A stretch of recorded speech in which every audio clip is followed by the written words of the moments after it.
수요 말씀 묵상에 함께하는 여러분을 환영하며 예수님의 이름으로 축복합니다.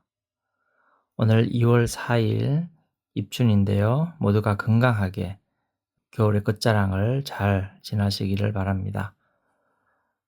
오늘은 요한복음 2장 1절부터 12절 말씀입니다. 앞서 요한은 태초에라는 말로 요한복음의 포문을 열었습니다.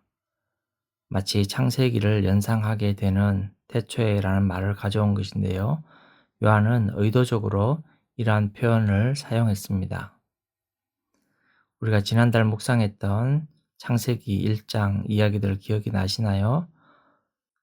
천지 창조의 이야기를 통해서 세상의 만물을 이해할 수 있는 토대를 가질 수 있게 됩니다.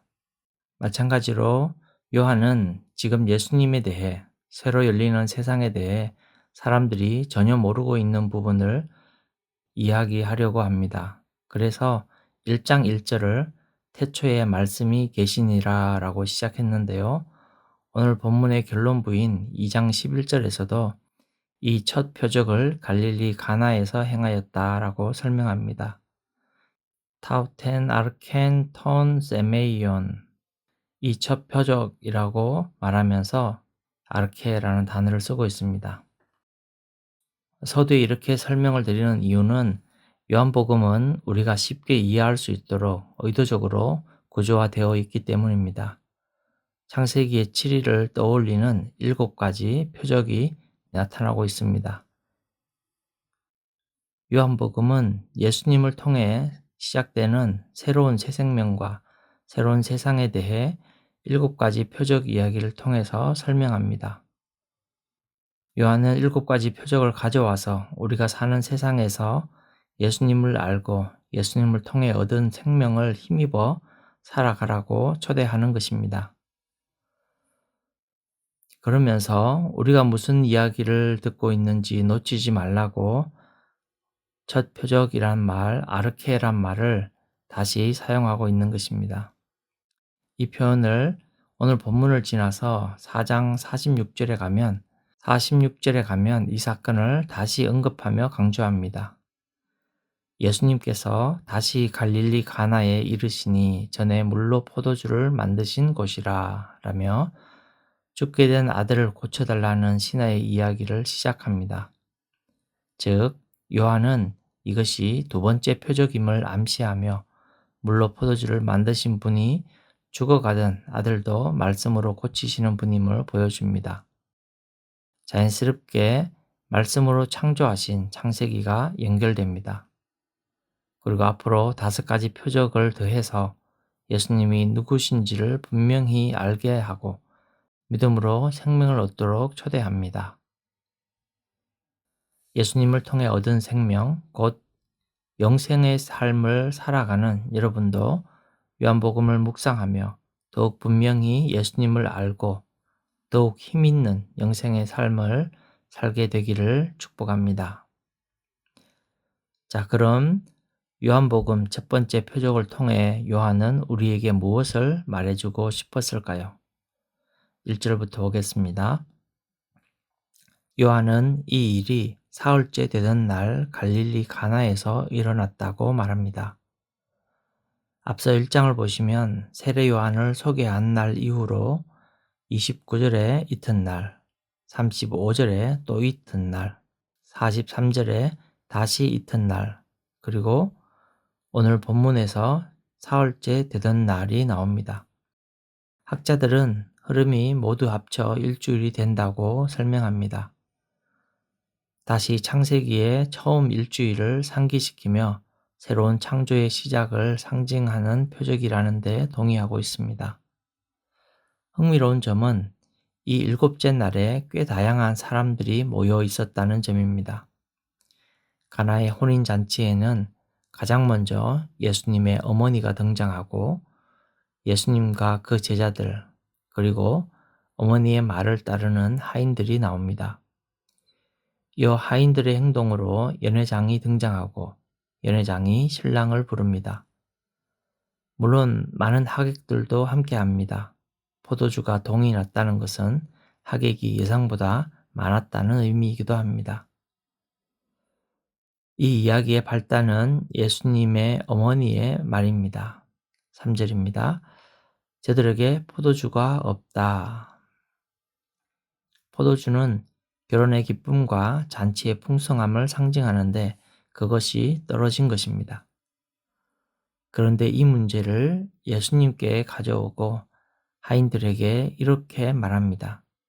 5절 너희에게 무슨 말씀을 하시든지 그대로 하라. 여기서 두 가지가 느껴집니다. 하나는 이 문제를 해결할 수 있는 분이 예수님뿐이라는 어머니의 기대이고 다른 하나는 이해되지 않더라도 예수님의 말씀에 전적으로 순종하는 단호한 믿음입니다. 예수님은 복잡한 일을 하시지 않습니다. 돌 항아리에 물을 채우라고 하시고 다 채워지자 이제는 떠서 연회장에게 갖다 주라 하십니다. 하인들은 그대로 순종했습니다. 포도주의 상태를 확인하고 잔치에 내놓는 것은 연회장의 역할이었습니다.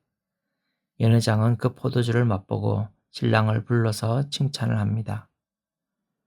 10절 사람마다 먼저 좋은 포도주를 내고 취한 후에 낮은 것을 내거늘 그대는 지금까지 좋은 포도주를 두었도다. 연회장은 포도주를 평가할 수 있는 전문가입니다. 이 칭찬을 통해 잔치는 더욱 흥겹게 이어질 것을 암시하며 이야기는 마무리됩니다. 이날의 표적은 우연히 발생한 일이었을까요?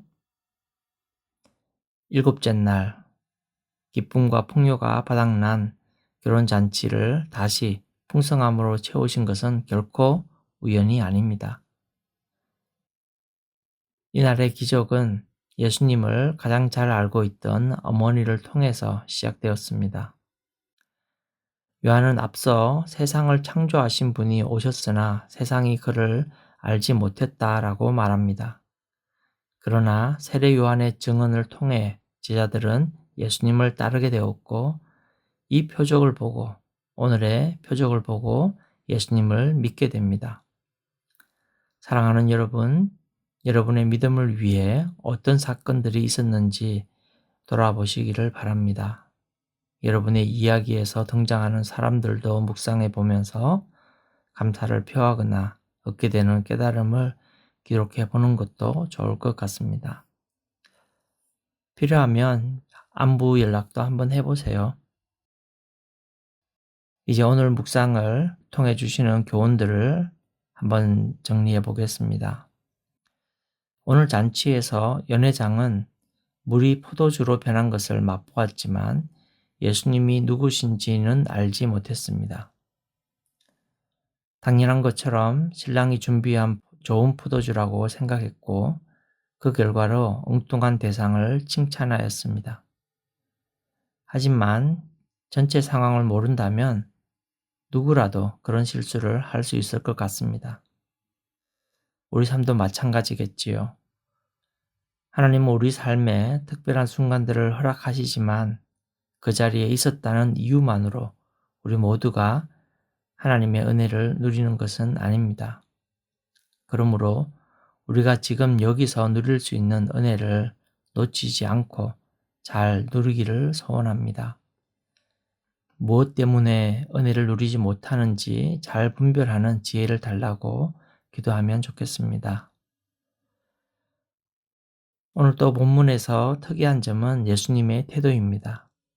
4절 여자여 나와 무슨 상관이 있나이까 내 때가 아직 이르지 아니하였나이다.